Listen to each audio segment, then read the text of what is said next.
Vincent the Grenadines, Belize, Costa Rica, and other Carib countries. Okay. I got a videotape too, so is that okay? Yeah, okay.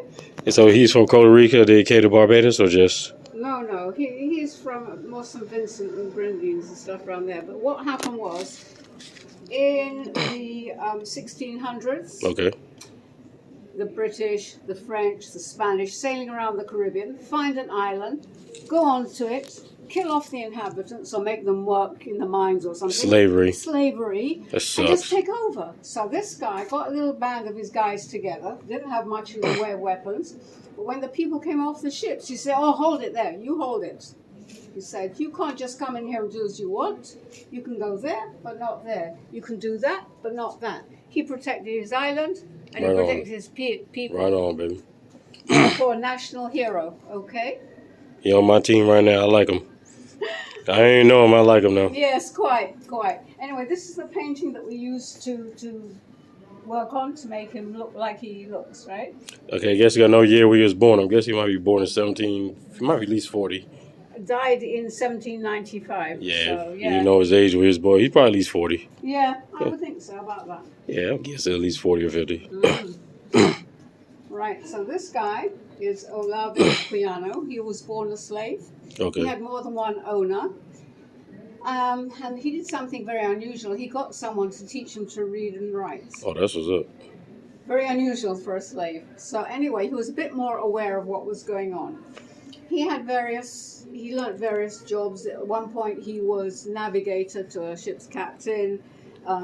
Once he went to the Arctic Circle. Yes. The Arctic Circle. Arctic Circle. And he was in 2 shipwrecks, after which he said, I think I better stick to dry land.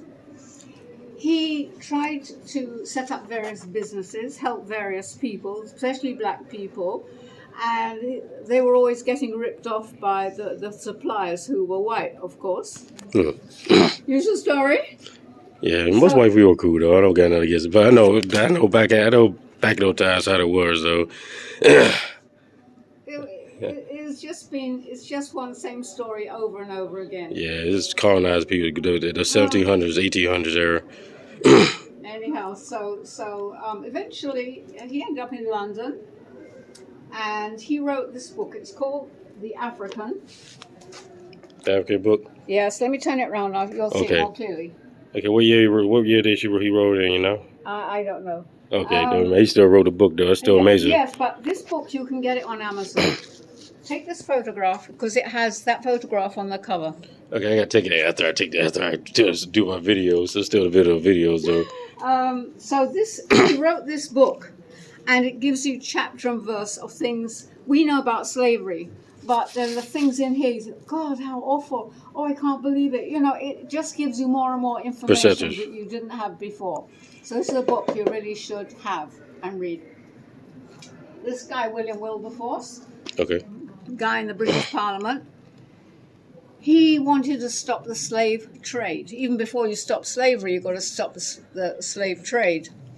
So he made application to the British government to stop it. So they look at it, oh no, put it aside. Next year he made this application again to stop the slavery.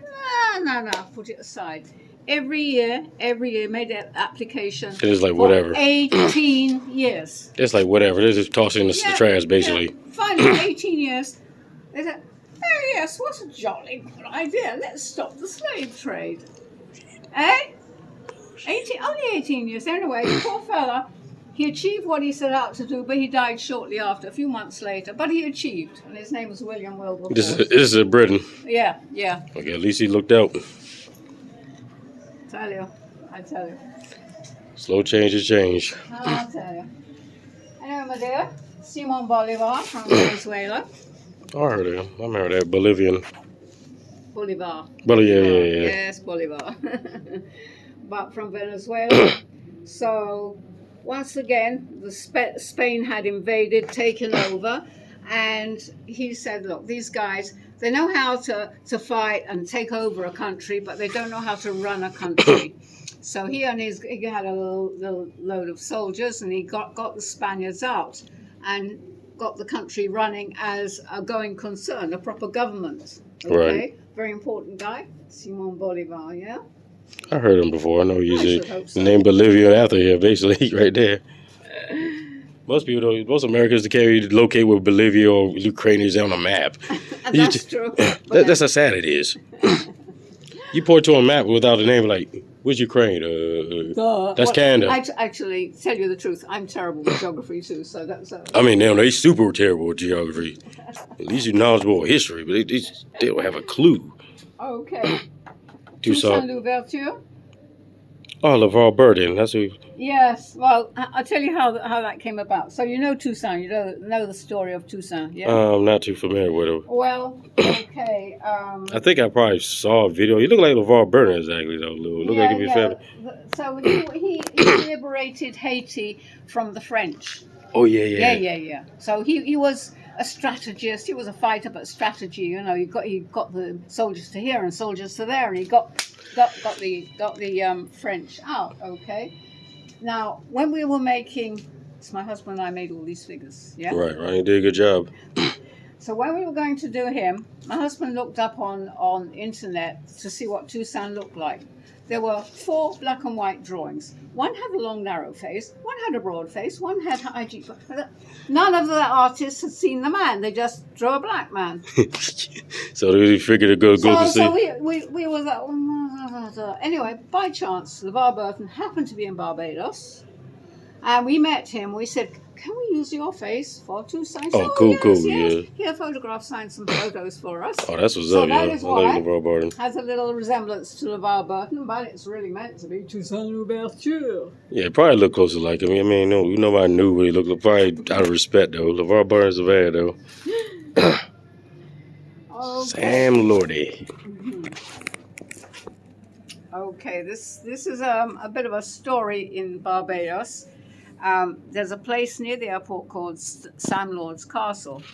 I heard of that. You heard of it, right? So it seems that. Oh, sorry. Yeah, sure. Okay, cool. So what happened was this guy used to go out at night and put lighted lanterns in the coconut trees, yeah? Because the building we was living in was quite near to the beach. Okay. So sailing ships going by, captain would see all the lights. Oh, that must be Bridgetown. Let's sail in and get supplies. Sailing. Crash on the reef. Now he comes out, climbs aboard the wreck, and he says, oh, a gold bar here. Oh, I'll take that. Oh, I like that sword. Land pirate. So anyway, he became very famous in Barbados at that time, 1600s, 1700s. Oh, yeah, 17. Anyhow. He was a criminal, so he didn't have any painting done of himself. You don't do mugshots if you're a criminal. I don't blame him. Right, so we said, what did he look like? We've got no idea. We gave him the face of Sir Richard Branson, who has Virgin Atlantic Airlines. Brings a lot of tourists, blah, blah, blah. Famous. The guy's famous. Virgin Atlantic. Multi-billionaire. Multi-billionaire. Oh, good. Fair enough. Anyway, so we gave him the face of Sir Richard Branson, and because we could have had him another part of the museum